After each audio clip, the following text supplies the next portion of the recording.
Commander Zefter walked into the training hall where 50 young Zarian soldiers waited for him.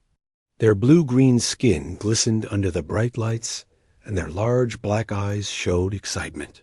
These recruits had signed up to fight the Korthic Empire, and they thought they knew what war meant. Zefter knew better. He had fought in wars for 30 years, and had seen things that would make these young soldiers run home to their mothers. The old commander stood at the front of the room and looked at each face. They were so young and eager. They reminded him of himself when he first joined the Coalition Navy.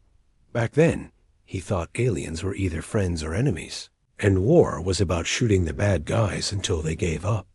The universe had taught him many painful lessons since those days. Zefter activated the holographic projector in the center of the room. A three-dimensional image appeared showing a small creature with pink skin and no natural weapons. The creature stood on 2 legs and had 2 arms. It looked weak and soft compared to the powerful beings that made up the coalition forces. "This is a human," Zefter said in his deep voice. 5 years ago, they joined our fight against the Korthic Empire. When we first met them, we thought they would be useful for support roles: medical work, supply transport, communications. We were wrong about everything. One of the recruits raised his hand. "Commander, they look very weak. How could they help in combat?" Zefter touched a long scar that ran across his shoulder armor. The scar was a reminder of his first battle alongside humans. I asked the same question when I first saw them. Their world called Earth had been attacked by Korthic raiders. The humans asked to join our coalition and offered to send soldiers to help fight. Our generals thought it was a nice gesture, but did not expect much help from such fragile-looking beings. The hologram changed to show a space station orbiting a red planet. The station was huge, with docking bays for hundreds of ships and living quarters for thousands of beings. It was one of the most important military bases in Coalition space. Kepler Station was under siege by a Korthic battle fleet. They had been attacking for 3 days, and our defenses were failing. I was leading a squad of Zarian Marines trying to hold the main docking bay. The enemy was pushing us back, and we were running out of ammunition. That is when I first saw humans in combat. Zefter walked closer to the hologram and pointed to a section of the station. A squad of 12 human soldiers was assigned to help defend the medical bay. Their leader was Lieutenant Jake Morrison. He was young even by human standards, and did not look like much of a warrior.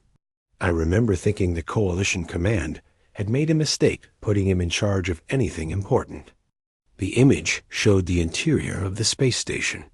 Smoke filled the corridors, and emergency lights flashed red warnings. Bodies of Coalition soldiers lay scattered where they had fallen fighting the Korthic invaders. The Korthic broke through our lines and reached the medical section. Morrison and his humans were the only things standing between the enemy and hundreds of wounded Coalition soldiers. I expected them to call for reinforcements or fall back to a more defensible position. Instead, Morrison ordered his squad to hold their ground no matter what happened. Zefter paused and looked at the young faces watching him. They were hanging on every word. He could see they were starting to understand that this story would not end the way they expected. The battle for the medical bay lasted 6 hours. I could hear the fighting over the communication system. Human voices calling out positions and coordinating their defense. At first there were 12 voices, then 11, then 10. The Korthic were using plasma weapons that could burn through our best armor. I knew the humans could not survive much longer. The hologram showed a view of the medical bay after the battle. Korthic bodies filled the corridors leading to the yaw.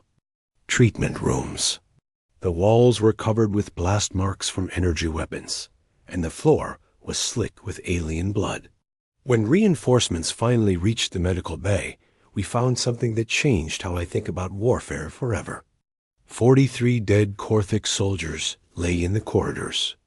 The humans had not just held their position.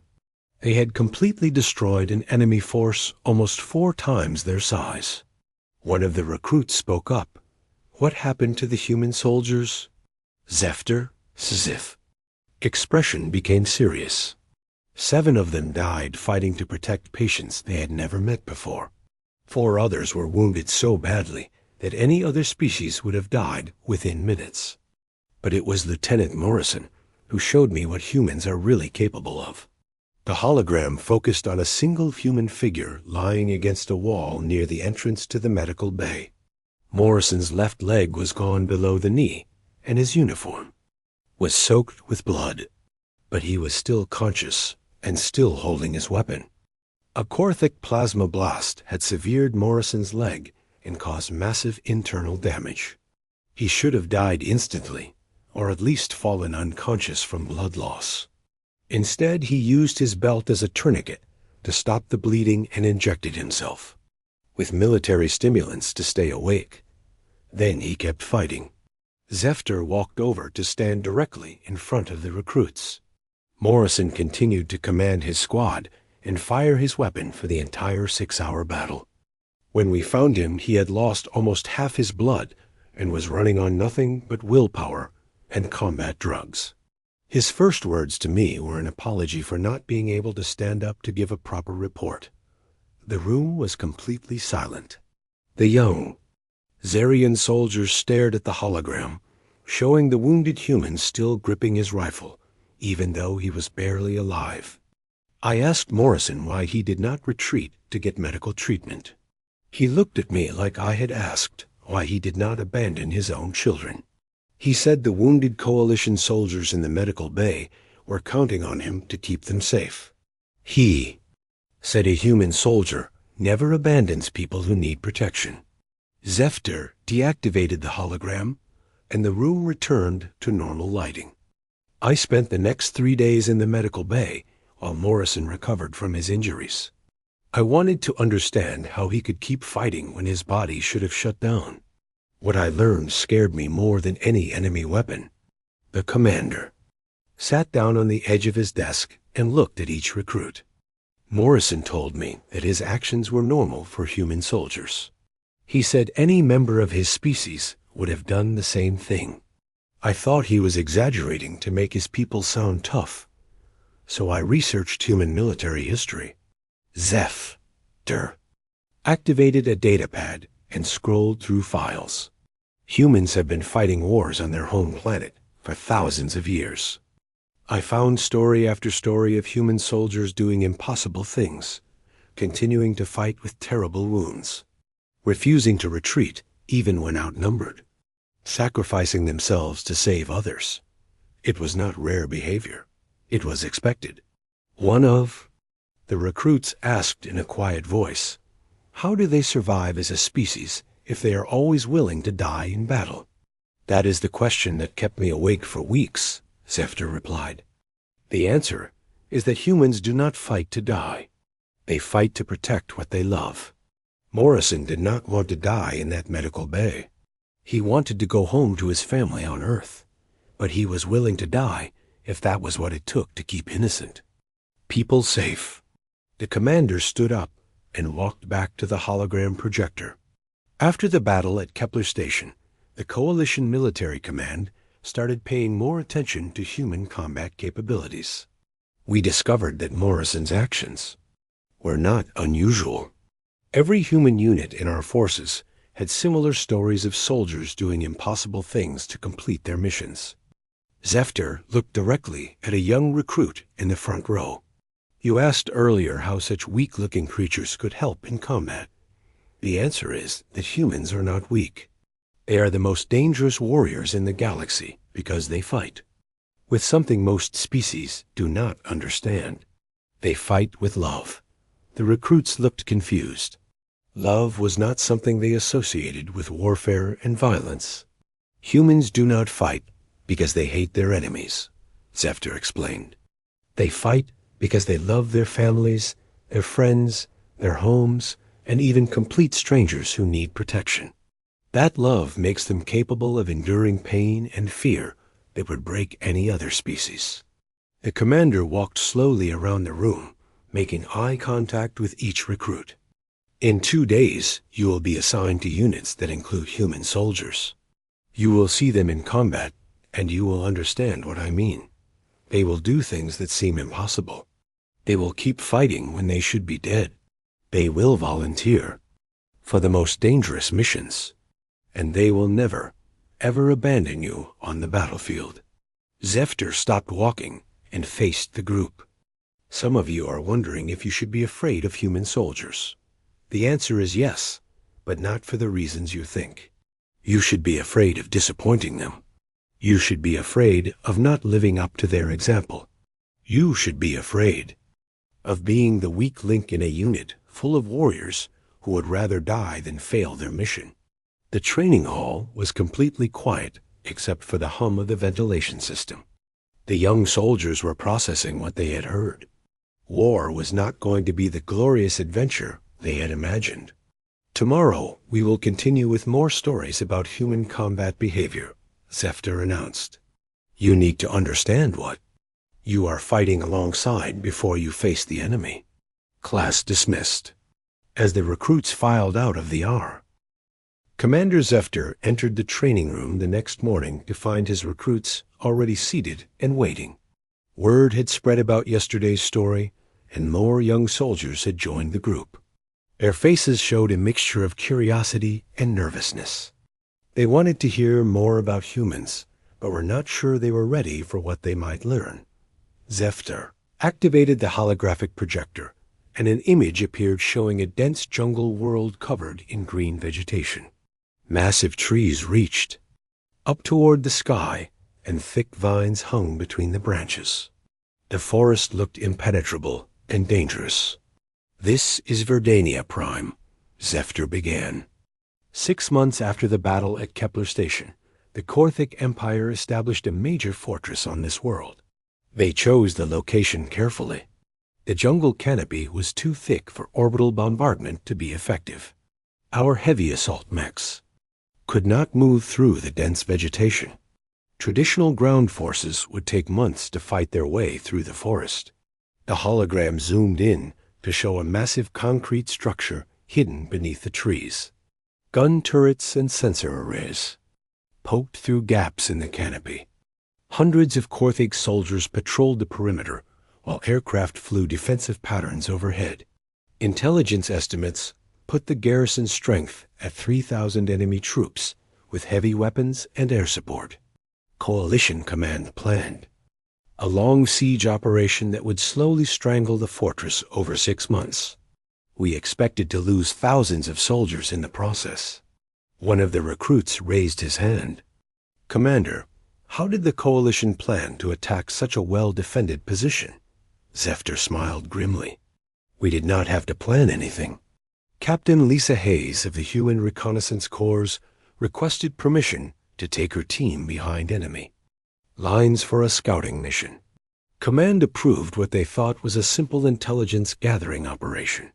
The image changed to show 12 human soldiers moving through the jungle. Their faces were painted with mud and plant matter to blend in with their surroundings. They carried minimal equipment and moved with the fluid grace of natural predators. Hayes had been a wildlife tracker on Earth before joining the military. Her team was made up of humans with similar backgrounds. Hunters, forest rangers, survival experts. They knew how to move through wilderness areas without being detected. What we did not understand was how they thought about warfare. Zefta paused the hologram on an image of Captain Hayes studying a map with her team. She was young and looked small compared to most Coalition soldiers. Her equipment was basic, and she carried no heavy weapons. Most species approach combat as a direct confrontation between opposing forces. You find the enemy, you shoot at them, they shoot back, and whoever has more soldiers or better weapons usually wins. Humans think differently. They study their opponents like prey animals and look for weaknesses to exploit. The hologram resumed, showing the human team moving deeper into the jungle. They avoided Korthic patrols with ease and seemed to disappear completely into the forest environment. For the first 24 hours, Hayes and her soldiers simply observed the enemy fortress. They counted troops, identified weapon positions, tracked patrol schedules, and mapped supply routes. Standard reconnaissance work that any competent unit could accomplish. Then they began doing something that changed the entire nature of the conflict. The image showed one of the human soldiers placing a small device near a Korthic supply convoy. Root. The device was barely visible among the jungle vegetation. Hayes divided her team into 3 groups of 4 soldiers each. One group focused on disrupting enemy supply lines. They planted explosive devices that would detonate when Korthic vehicles passed over them. But they did not target the vehicles themselves. Instead, they destroyed sections of road that would strand convoys in vulnerable positions. Zephyr walked closer to the hologram and pointed to various locations around the fortress. The second group began eliminating isolated Korthic sentries. They did not attack guard posts or patrols directly.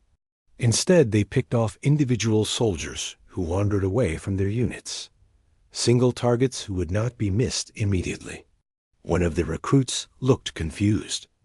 How could such small actions affect a fortress with 3,000 defenders? That is exactly what the Korthic commanders thought, Zephyr replied. At first they assumed the missing supplies and dead sentries were due to local wildlife or equipment failures. They increased security slightly, but did not change their overall defensive posture. They made the mistake of thinking like civilized military officers instead of thinking like humans. The hologram showed Korthic soldiers becoming increasingly nervous as more of their comrades disappeared. Patrols began moving in larger groups, and guard duty assignments were doubled. The third human team was responsible for what Hayes called psychological operations. They used their knowledge of Korthic behavior to create fear and confusion among the enemy troops. Late at night, they would make sounds in the jungle that mimicked Korthic distress calls. They left false evidence of coalition forces in areas where no attacks had actually occurred. The image showed Korthic soldiers firing their weapons at shadows in the forest. Their disciplined formation had broken down, and they were shooting at anything that moved in the darkness. By the end of the second day, the Korthic garrison was showing signs of serious stress. Soldiers were reporting attacks that never happened. Supply convoys were taking twice as long to reach the fortress because drivers were afraid to travel at normal speeds. Guard duty rotations were increased because too many sentries had gone missing. Zephyr activated a new holographic sequence, showing the interior of the Korthic fortress. Enemy soldiers huddled together in large groups and refused to patrol alone. Officers screamed orders at troops who jumped at every sound from the jungle. Hayes had turned a confident military force into a collection of frightened individuals. The Korthic knew they were being hunted, but could not identify their hunters. Every shadow in the forest might contain a human soldier. Every sound might be the last thing they heard before dying. The image showed Korthic troops beginning to fire on each other during false alarm situations. The breakdown of discipline was spreading through the entire garrison. On the third day, something happened that surprised even Coalition Command. The Korthic soldiers began executing their own troops for cowardice. Officers shot subordinates who refused patrol duties. Enlisted personnel killed each other over imagined betrayals. Hayes had created such effective psychological pressure that the enemy was destroying itself. A young recruit asked in amazement, "How did 12 humans defeat 3,000 Korthic soldiers without a major battle?" Zephyr deactivated the hologram and looked at the group of recruits. They understood something that most military strategists miss. Fear is more powerful than any weapon. A frightened enemy makes mistakes, wastes resources, and eventually defeats itself. Hayes did not need to kill 3,000 Korthik troops. She only needed to make them afraid of dying. The commander walked to the front of the room and sat on the edge of his desk. When our main assault force finally attacked the fortress, they found an enemy that had already lost the will to fight. Korthik soldiers surrendered in groups or fled into the jungle rather than face what they thought was an army of invisible human killers stalking them through the forest. Zefta pulled up Hayes' mission report on his datapad and read from it. Captain Hayes described the operation as basic psychological warfare and apologized for taking longer than expected due to unfamiliar terrain. She requested permission to conduct similar operations against other Korthik positions. The recruits stared at their commander in disbelief. What sounded like an incredible military victory had been described by its architect as a routine training exercise. I interviewed several of the human soldiers after the mission to understand their tactics better, Zefter continued. They explained that humans evolved as persistence hunters on their home world. For thousands of years, they tracked large prey animals across vast distances, wearing them down through constant pressure rather than direct confrontation. The commander stood up and began pacing in front of the recruits. Most predators in the galaxy are ambush hunters. They rely on strength, speed, or natural weapons to kill prey quickly. Humans developed a different approach. They follow their targets relentlessly, appearing and disappearing, creating constant stress until the prey animal becomes exhausted and makes fatal mistakes. One of the recruits raised a tentacle nervously. Are you saying humans see other species as prey animals? Zefter stopped pacing and considered the question carefully. Not exactly. Humans are capable of great compassion and friendship toward other species. But when they decide that someone is their enemy, they begin thinking like hunters. They study weaknesses, exploit fears, and never stop pursuing their target until it is defeated. The commander activated the hologram again and showed an image of Captain Hayes and her team after their successful mission. They looked tired but satisfied with their work. To most observers, they appeared to be ordinary soldiers who had completed a routine assignment. The most disturbing part of the entire operation was how casually the humans discussed their tactics, Zefter said. They treated psychological warfare like a basic military skill that any competent soldier show. Commander Zefter walked into the training room on the third day to find even more recruits waiting for him.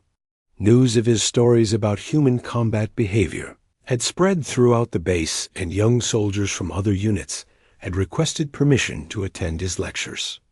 The room was packed with over 100 beings from different species, all eager to learn about their human allies. Zeftar activated the holographic projector, and the image of a massive space battle appeared above the assembled recruits.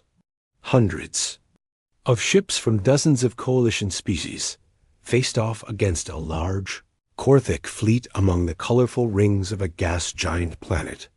The Battle of Titan's Crown was supposed to be our decisive victory against the Korthik Empire, Zefter began. Coalition intelligence had located the main enemy supply depot, and we assembled the largest fleet in our history to destroy it. Over 800 ships with crews from every member species. We had superior numbers, better weapons, and the element of surprise. The holographic display showed the coalition fleet moving into attack formation. Massive dreadnoughts led the assault, while smaller ships provided support and screening. Everything was proceeding according to the battle plan that had been developed by the best military minds in coalition space. The initial engagement went exactly as our strategists predicted. Korthik defenders were caught off guard and began falling back toward the planet's gravity well. Their retreat looked disorganized and panicked. Victory seemed certain within the first hour of combat. Zefter pointed to a section of the holographic battle where coalition ships were advancing rapidly toward the enemy formation. Among them was a human destroyer that looked small compared to the massive alien vessels surrounding it. The UCS Defiance was one of 12 human ships in the fleet. Commander Rick Barnes had been in charge of the vessel for 2 years and had built a reputation as a skilled tactical officer. His ship was assigned to the second wave of attack, providing fire support for the main assault force. The hologram focused on the human destroyer as it moved through space alongside Coalition cruisers and battleships. The Defiance was sleek and fast, but carried fewer weapons than most ships in the fleet. It looked fragile next to the heavily armored vessels of other species. Barnes and his crew had volunteered for every dangerous mission. Since joining the Coalition Navy, they had rescued survivors from destroyed ships, conducted reconnaissance behind enemy lines, and fought in dozens of smaller engagements. The crew of the Defiance had earned respect throughout the fleet for their courage and skill. One of the recruits raised his hand. "Commander, what happened to change the course of the battle?" Zefter manipulated the holographic controls, and the image shifted to show Korthek reinforcements arriving from behind a large moon.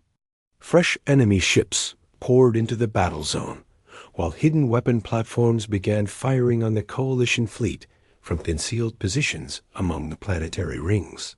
The Korthek had prepared a trap.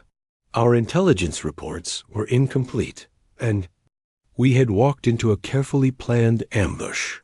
Within minutes of the enemy counterattack, Coalition ships began taking heavy casualties.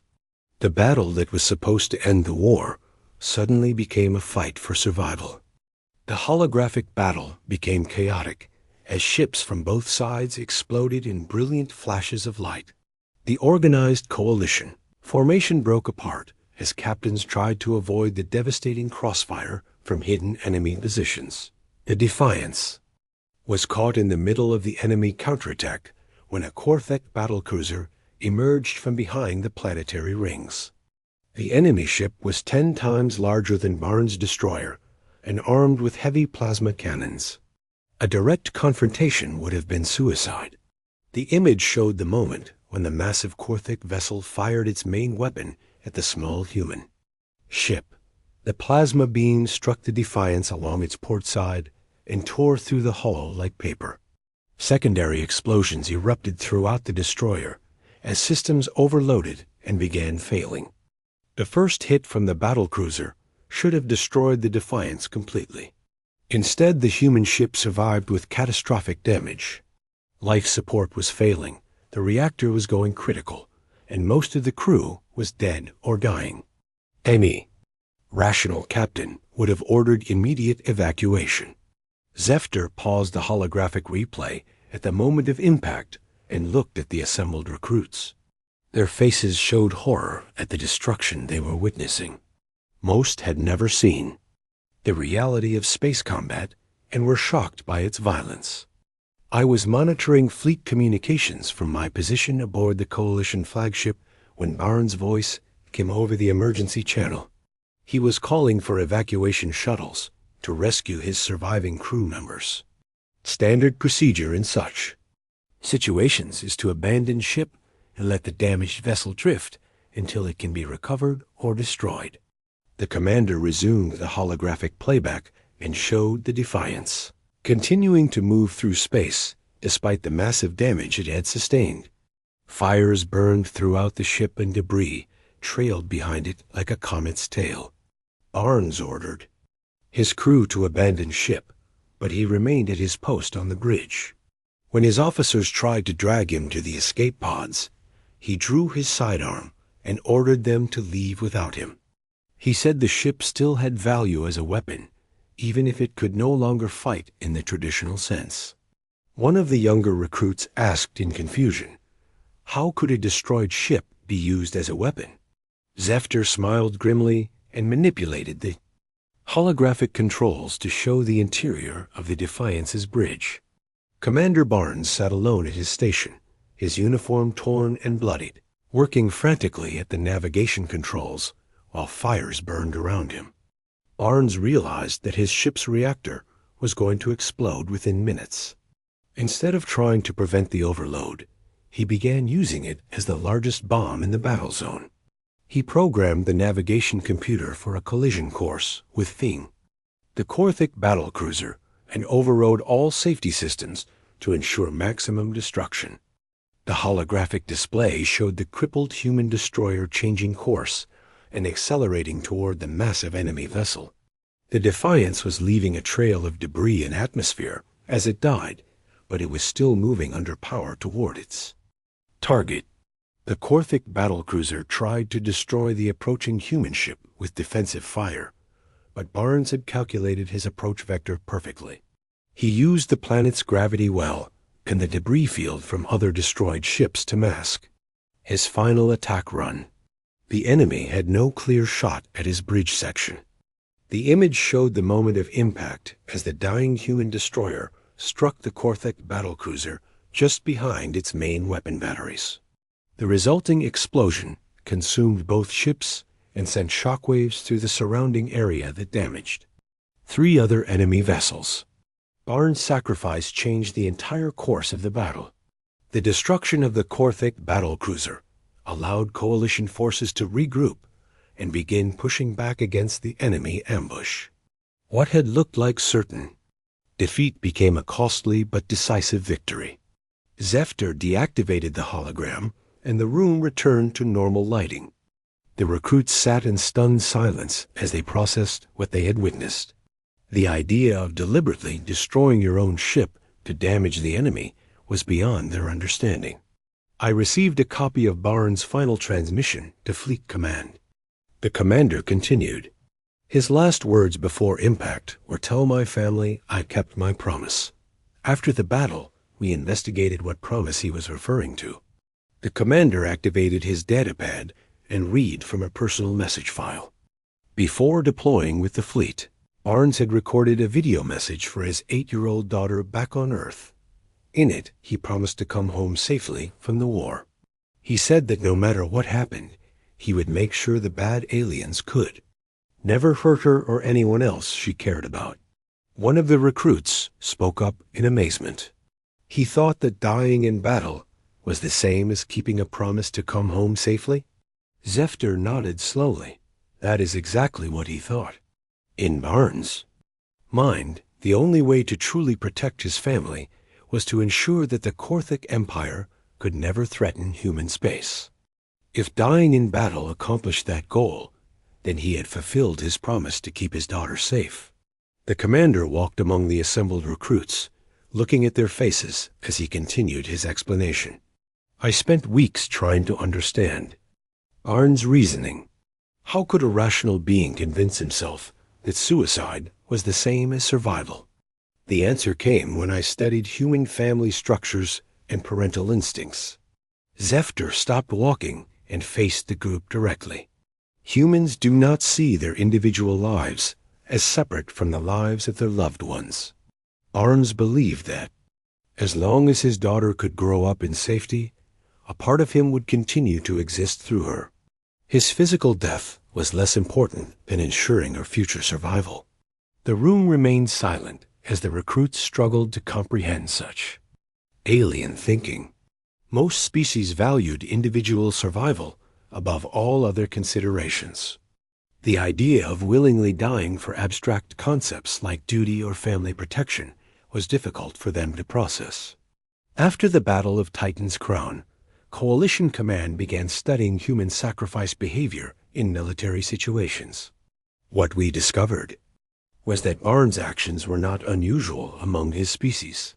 Human military history is filled with similar examples of soldiers destroying themselves to achieve strategic objectives. Commander Zefter entered the training room on the 4th day to find his audience had grown even larger. Word about his lectures on human combat behavior had reached the highest levels of Coalition Command, and several senior officers had joined the regular recruits. The room was completely full, with beings from every species in the Coalition military sitting shoulder to shoulder. Activated the holographic projector, and an image appeared showing a beautiful city on a peaceful colony world. Tall buildings reached toward a blue sky, while parks and gardens filled the spaces between residential areas. Civilian traffic moved along clean streets, and children played in public squares. It looked like paradise. "This is New Geneva, one of our most successful colony worlds," Zefter began. "Home to over 2 million beings from 30 different species, all living together in harmony. The planet had the best hospitals in Coalition space, advanced manufacturing, facilities, and some of the finest universities in the galaxy. It was everything we hoped to achieve when we formed our alliance." The holographic image shifted to show Korthek warships descending through the planet's atmosphere like dark clouds bringing destruction. Explosions erupted throughout the city as enemy forces began their assault on civilian targets. The Korthek invasion of New Geneva was designed to break Coalition morale by attacking innocent civilians. They had no strategic interest in the planet itself, only in proving that our military could not protect our people. The attack came without warning and caught our defensive forces completely unprepared. Zefter manipulated the holographic controls to show the evacuation efforts that began immediately after the first enemy landings. Long lines of refugees moved toward spaceports while Coalition security forces tried to maintain order and protect the civilian population. Most of the planet's population was successfully evacuated within the first 48 hours of the invasion. Transport ships worked around the clock to carry people to safety while our fleet engaged the Korthek forces in orbit. But there was one facility that could not be evacuated quickly enough. The image focused on a large medical complex in the center of the city. The hospital was filled with thousands of patients from dozens of species, many too sick or injured to be moved safely. Medical staff worked frantically to prepare the most critical cases for transport, while Coalition security forces established defensive positions around the building. The central medical facility housed over 5,000 patients, including wounded Coalition soldiers from previous battles. Many were in critical condition and could not survive transport to evacuation ships. The medical staff requested additional time to stabilize patients before moving them, but time was something we did not have. One of the senior officers in the audience asked what forces were available to defend the hospital. Zefter highlighted several positions around the medical complex where Coalition troops had set up barricades and weapon emplacements. 2 security squads with light weapons, a handful of medical staff who had military training, and 1 human soldier who was supposed to be evacuated with the other wounded personnel. The hologram zoomed in to show a single human figure sitting in a wheelchair next to a hospital bed. His left arm was in a cast, and bandages covered most of his torso. Medical charts indicated he was recovering from serious injuries sustained in previous combat operations. Sergeant Peter Collins had been wounded 3 weeks earlier during a reconnaissance mission behind Korthek lines. Shrapnel from an enemy grenade had damaged his spine and broken several ribs. He was scheduled for medical evacuation to a safer facility where he could complete his recovery. Zefter walked closer to the hologram and pointed to Collins' medical records displayed alongside his image. Collins' injuries should have kept him in bed for at least another month. He could barely walk without assistance and was in constant pain from his damaged spine. Any rational being would have accepted evacuation and continued their recovery in safety. The image showed Collins speaking with the hospital administrator while Korthek forces advanced through the city streets toward the medical facility. Explosions could be heard in the distance as enemy troops destroyed everything in their path. When Collins learned that the hospital could not be evacuated in time, he volunteered to help coordinate the defense with whatever security forces remained. On site, the head of hospital security tried to convince him to leave with the other wounded soldiers, but Collins refused to abandon the patients who could not protect themselves. The holographic display shifted to show Korthek assault troops moving through the city in organized formations. They wore heavy armor and carried weapons designed to maximize destruction and terror among civilian populations. They advanced toward The hospital was methodical and unstoppable. 50 Korthic shock troops surrounded the medical facility on the morning of the third day. They had orders to eliminate everyone inside as an example to other coalition worlds.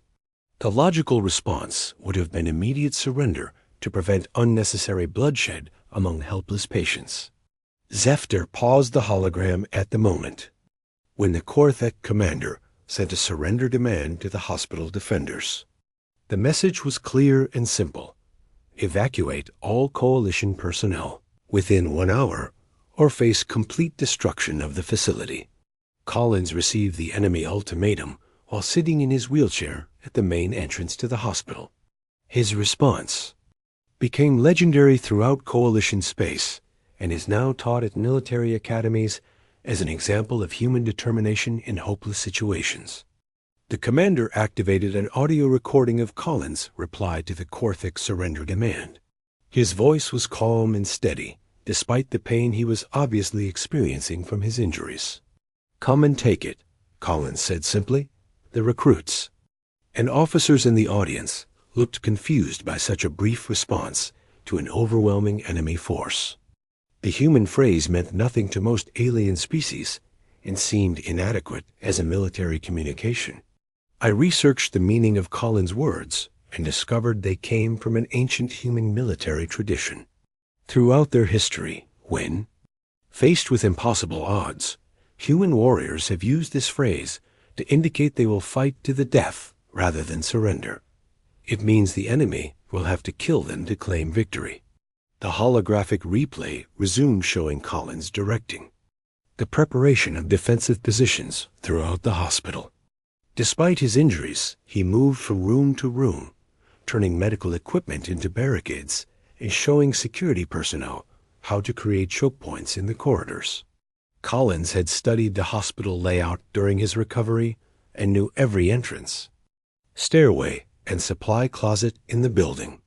He used this knowledge to transform a medical facility into a fortress designed to make the enemy pay for every meter of ground they claimed. The image showed Collins arming himself with whatever weapons he could find and setting up his command post near the main entrance, where he could coordinate the defense while engaging enemy troops directly. The Korthic assault began at noon with a frontal attack on the hospital's main entrance. They expected to overwhelm the small defensive force within minutes and proceed to eliminate the helpless patients inside. Instead, they encountered something they had never faced before: a human soldier defending innocent lives. The holographic battle recreation showed Collins fighting from his wheelchair, using the mobility device to move between defensive positions while directing fire from the security teams. His knowledge of human and alien anatomy allowed him to target enemy weak points with devastating effectiveness. For 6 hours, Collins held the main entrance against repeated Korthic assaults. He used medical supplies to create improvised explosives, turned hospital equipment into weapons, and coordinated defensive fire from positions throughout the building. The enemy could not advance past the lobby area. One of the younger recruits asked in amazement, how could one wounded soldier stop 50 armed Korthic troops? Zephyr smiled grimly and highlighted Collins' position on the holographic display. Collins was not just fighting with weapons. He was fighting with knowledge, determination, and absolute refusal to accept defeat. He knew the hospital better than the attackers did, and he was willing to use any method necessary to protect the patients. The image showed the aftermath of the battle when coalition reinforcements finally arrived at the medical facility. 47 dead Korthic soldiers lay scattered throughout the hospital corridors while Collins remained at his post, still conscious despite massive blood loss. When our relief forces reached the hospital, they found Collins still holding his weapon and watching the main entrance for additional enemy activity. He had sustained 17 separate wounds during the fighting, any 3 of which should have been fatal to a human in his condition. The hologram showed Collins being treated by medical staff while he continued to give orders for the defense of the facility. He refused pain medication until every patient had been safely evacuated and would not allow doctors to sedate him until Coalition security had confirmed the area was secure. I interviewed Collins 3 days after the battle to understand how he had accomplished such an impossible defense. His explanation was simple. The patients in the hospital were depending on him to keep them safe, so failure was not an option he could consider. Zefter looked D. Commander Zefter entered the training room on the 5th day to find the largest audience he had ever addressed. Representatives from every coalition world had arrived to hear his final lecture about human combat behavior. Senior admirals, government officials, and military strategists filled the room alongside the original recruits who had attended all week. Everyone wanted to understand the species that had changed the course of the galactic history. Zefter activated the holographic projector, and an image appeared showing the largest space battle in recorded history. Thousands of ships from hundreds of worlds faced each other across the void at the edge of Korthic space. The enemy fleet was massive beyond comprehension, representing the final desperate strength of an empire that had ruled the galaxy for centuries. The Battle of the Iron Gates was meant to end the war between the Coalition and the Korthic Empire.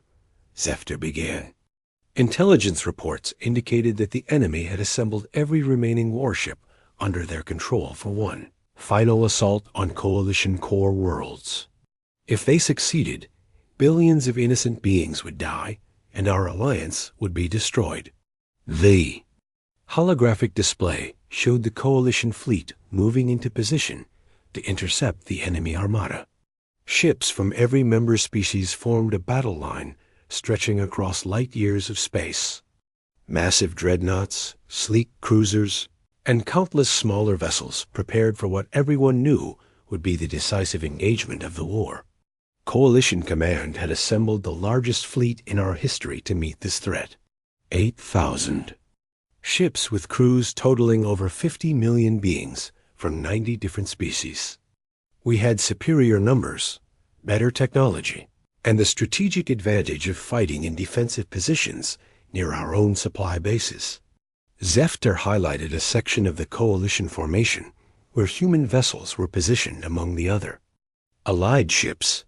The human fleet looked small compared to the massive armadas contributed by other species, but their ships were positioned at key points throughout the battle line. Admiral Kent Morrison commanded the human contribution to the Coalition fleet, 200 ships with crews totaling just over 1 million human personnel. By numbers alone, the human contingent represented less than 5% of our total force. But Morrison had been given tactical command of the entire operation because of his species' combat record. One of the government officials in the audience asked why was a human placed in overall command when they contributed such a small portion of the fleet. Zefter smiled grimly and manipulated the holographic controls to show Morrison's service record. Admiral Morrison had won every battle he had ever fought, including 17 major engagements where human forces were outnumbered by margins of 10 to 1 or greater. Coalition Command had learned that human tactical thinking produced victories that other species considered impossible. The image shifted to show the initial engagement between the two fleets. Energy weapons lit up space as thousands of ships began firing at each other across vast distances. The battle was proceeding according to Coalition strategic doctrine, with both sides testing each other's defenses and looking for weaknesses to exploit. For the first 6 hours of combat, everything went according to our battle plan.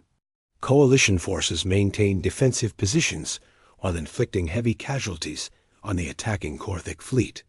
Enemy losses were mounting steadily, and their assault was beginning to lose momentum. Victory seemed certain within another day of fighting. A holographic replay showed the moment when everything changed. Hidden Korthic reinforcements emerged from hyperspace behind the Sci-Fi Coalition fleet, while concealed weapon platforms activated throughout the battle zone. What had appeared to be a defensive victory suddenly became a desperate fight for survival. The Korthik had prepared their most sophisticated trap of the entire war. Our intelligence reports were completely wrong, and we found ourselves surrounded by enemy forces with no clear escape route. Within minutes of the trap being sprung, coalition casualties began mounting at an alarming rate. Zephyr paused the holographic battle at the moment when coalition ships began breaking formation as captains tried to avoid the devastating crossfire from multiple directions. The organized battle line dissolved into chaos as individual vessels fought for their lives. I was serving as senior tactical advisor aboard Morrison's flagship when the situation became critical. Coalition losses had reached 30%, and several species were requesting permission to withdraw their forces from the battle zone. The logical choice was strategic retreat to preserve our remaining strength for future operations. The commander walked closer to the hologram and pointed to the human admiral's position at the center of the coalition formation. Morrison's flagship was taking heavy fire from multiple enemy vessels, but continued to coordinate the defense of allied ships around it. Morrison received withdrawal requests from over half the coalition fleet commanders, but he refused to authorize a retreat. Instead, he activated something called Protocol 7 and transmitted a message to every human ship in the battle zone.